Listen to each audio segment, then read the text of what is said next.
So now what happens with this? And it was that Lois was like, I'm still in love with Superman. You were kind of a thing, but then at that point, Batman had already fallen in love with Lois and was like, okay, now I'm like. It's brilliant. I want to see that. Yeah, I love that. Yeah. One day. That's super cool. But no, but so. Brilliant. I want to see that. Yeah, I love that. Yeah. One day. That's super cool. But no, but so. Yeah. One day. That's super cool. But no, but so.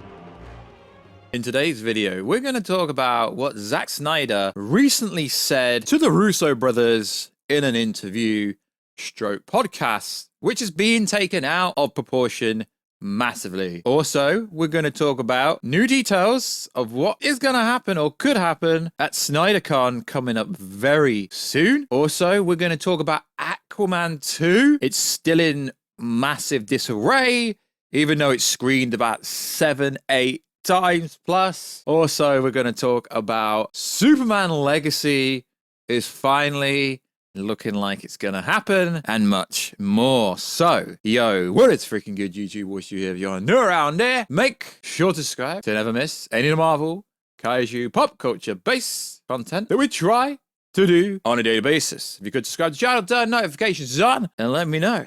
What are you most anticipating for the future of DC, or past and present? Just comment down below to help the algorithm. Also, if you could, check us out on Twitter, WarstuG, because I've got no followers over there, so that would be much appreciated. And also, if you could, follow us on Instagram, @Warstu, to see the beautiful face behind the beautiful voice. So, Zack Snyder shared pizza with the Russos and spoke about his career pretty much. It was called Pizza Film School. And some people have blown this out of proportion massively because of one word that Zack Snyder said. So, they were talking about the original storyboards. We all know Lois Lane was going to have a baby with Batman. And essentially, Batman was going to sacrifice himself. And then what would have happened is Superman would have brought up Batman's baby, who was named after him. And then we got Justice League 2 and 3. The storyboards are out there. But Snyder's always said, if anything was to ever happen in the future, they would have new storyboards. Now, a lot of people can be a fan of something and can criticize something. Most of the fans, based on the videos I've done talking about the old storyboards, hate the idea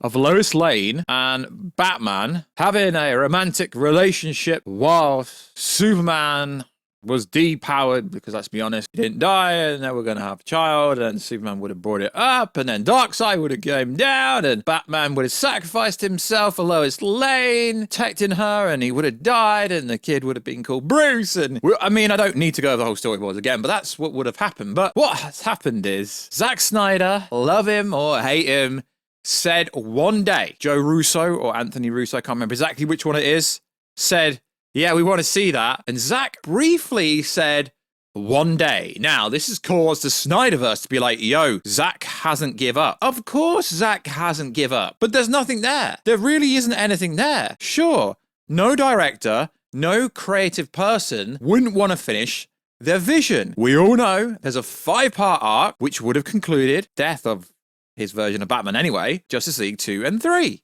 We all know that. He's always said, yes, I would continue it. And by him going one day, we have people going, Zack Snyder just confirmed 2 and 3 in the works for the future. He didn't actually confirm anything at all by saying one day. Yo, lads, one day I'm going to squat 250 kg, deadlift 250 kg, and bench press 200 kg. One day. Oh, you see what I did there? Yeah, one day it's a throwaway line. It doesn't really mean anything. Sure, Zack would. But we've got to be realistic here. Zack Snyder's movies were not financially successful or critically successful.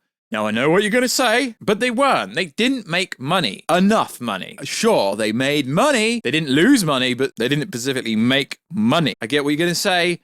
Zack Snyder's Justice League was very successful critically. It was.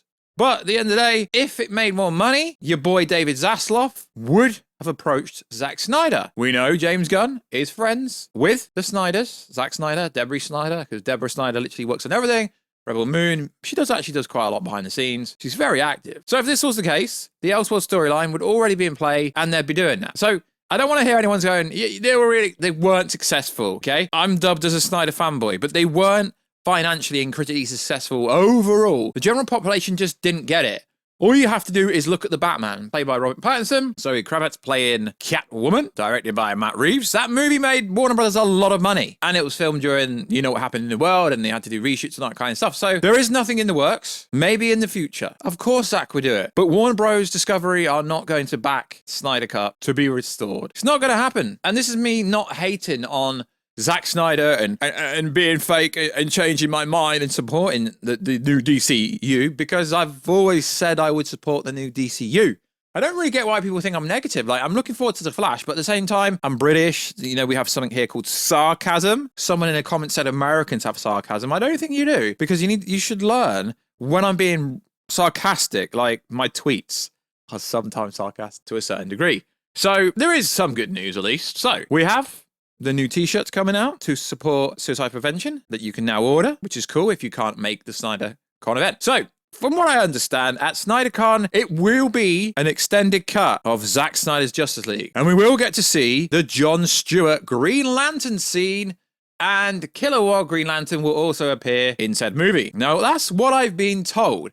I've also been told a hell of a lot of other things. Okay, let's run them, okay? I'm not saying this is true. I've also been told that Henry Cavill will be at this event for the watch-along with Man of Steel. Now, because I say it doesn't mean it's real, doesn't actually mean it's going to happen. That's just what I've been told. Also, apparently Gal Gadot is going to be there as well, and some other cast members. But in terms of what I know, that's what I've been told. So make of that what you want. Don't run wild and make your little TikToks or start saying I said stuff, because I literally just said, I don't know how real that is, but it looks like it could be real. I don't know, but that's what I've been told a lot of things behind the scenes, but I generally don't come out and say it because I don't think it's real, but I still get told stuff. But I guess I was the first person to say that Zack Snyder Justice League movie would be coming out on HBO Max. Yeah, I said it again, and I'm going to keep freaking saying it, lads, because I keep saying it.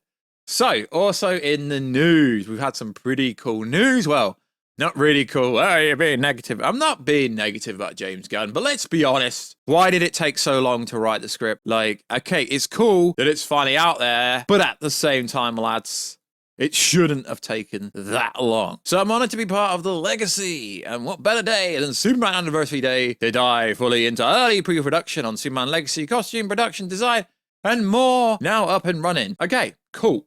So we're now in April. Apparently the movie doesn't shoot till next year.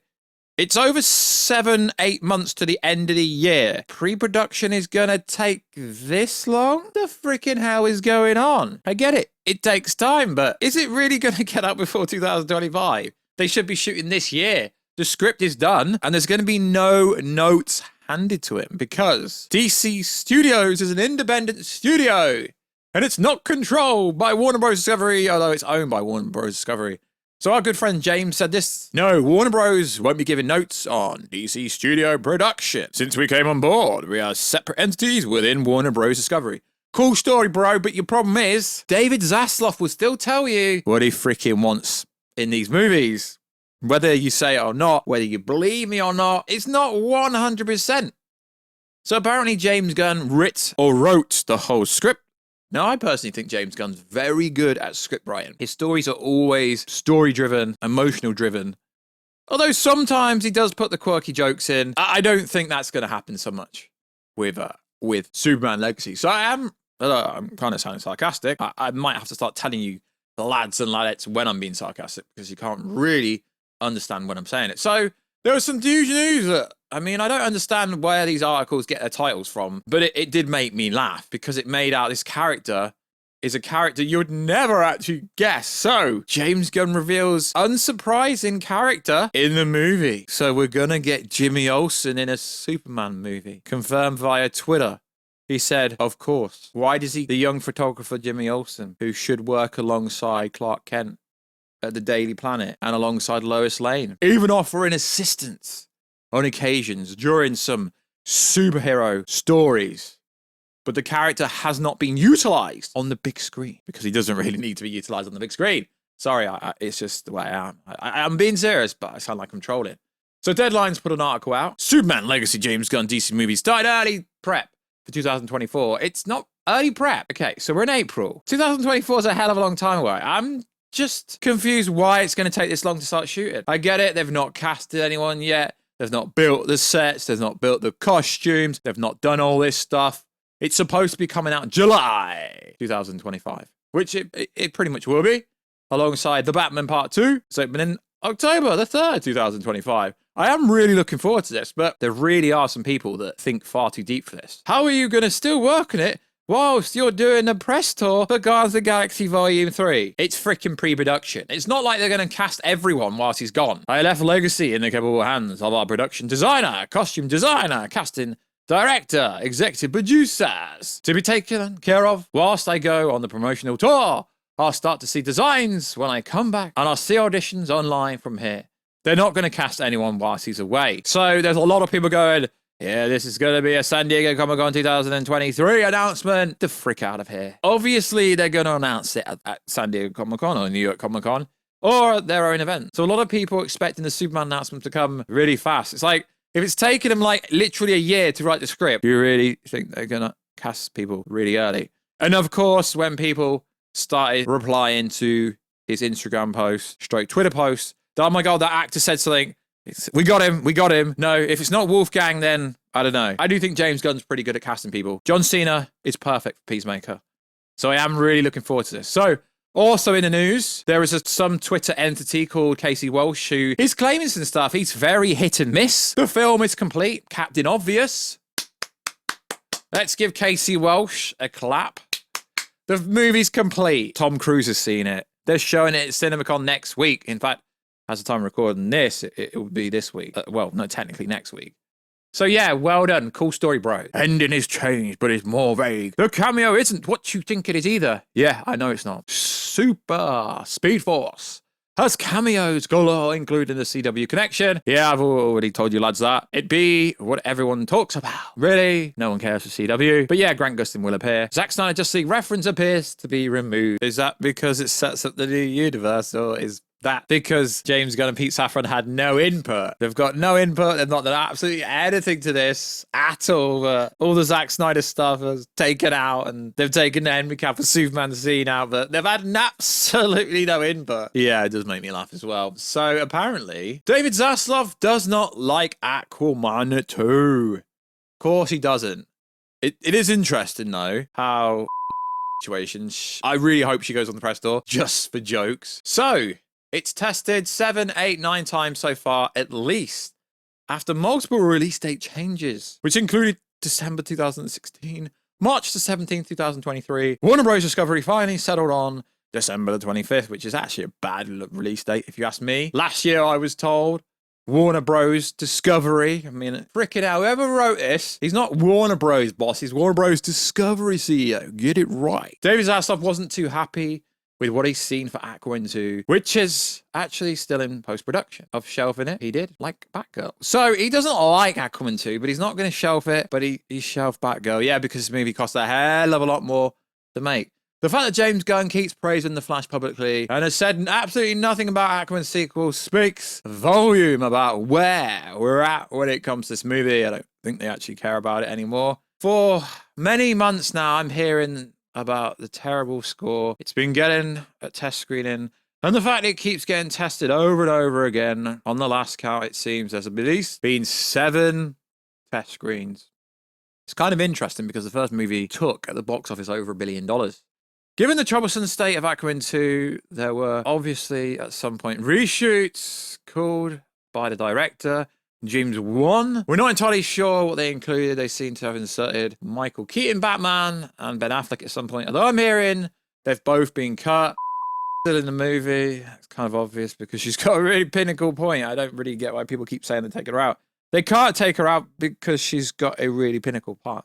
Although during the court case, they did say that her scenes had been reduced, but she's too important. So interesting that people keep bringing the point up. And yeah, David Zaslav probably does hate it, but when it's close to a $200 million movie, they can't exactly scrap it, can they? Batgirl was cheaper, a lot cheaper. So that's why that one got scrapped. If Aquaman 2 was way cheaper, they probably would have scrapped it as well. So that is it for this DCU, DCEU, Snyderverse-based video. Please don't come at me in the comment section because I'm not taking what Zack Snyder said seriously. Because remember, he will never tease his fans. He will never like a post on Vero, which means absolutely nothing. This restore the Snyderverse on Netflix. It's absolutely pointless because they're not going to license it out to anyone. I think it's pointless. It really is pointless. And we should all get behind the new DCU because they've got some pretty cool projects. It's worth saying that a load of people blow the proportions when it came to the Russos saying they'd like to tackle a Batman movie. They didn't come out and say, yeah, we're directing Batman Brave and the Bold, although some channels did because I get sent. I don't know why you lads and lads send me stuff, but I get sent stuff all the time.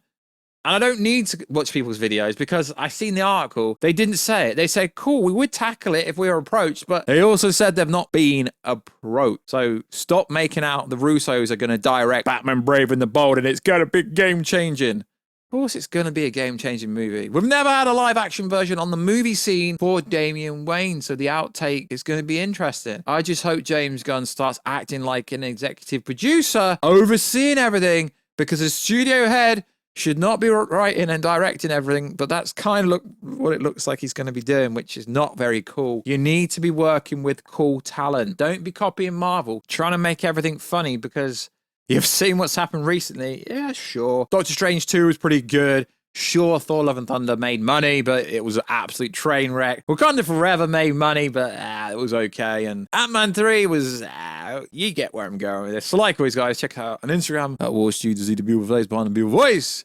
Check us out on Twitter at WarstuG. And I will catch you in another video very soon. Catch you later.